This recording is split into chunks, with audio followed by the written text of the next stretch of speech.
You yourself have been able to vote by mail several times.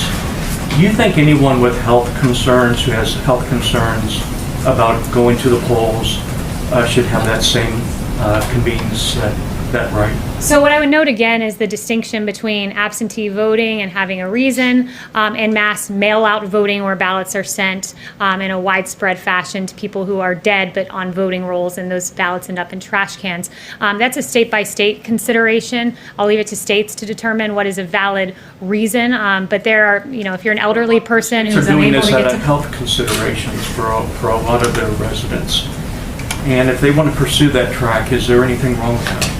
Again, you're asking, I assume you're asking with relation to the pandemic that's going on. None of us know where we're going to be in November. I'd first note that we don't have a crystal ball. But what I would say is that there are real concerns when you don't do in-person voting. And South Carolina is a great example where Democrats literally sued to force rushed mail-in voting. And what happened? You had ballots from South Carolina ending up in Baltimore. That is not a tenable system. And as states start to reopen and we see people out at beaches in Florida and we're not seeing these mass spikes, and we see people safely going to restaurants and social distancing and washing their hands and doing all the wonderful mitigation techniques put forward by our experts, they're reopening society and they're doing so safely. And I think there's a way to continue our great civic duty of showing up and voting in a way that is safe. And the same way it's safe to eat at a restaurant, it's safe to go to a beach, we can vote in a safe fashion. And I think that's something that is good and to be celebrated as we head to November.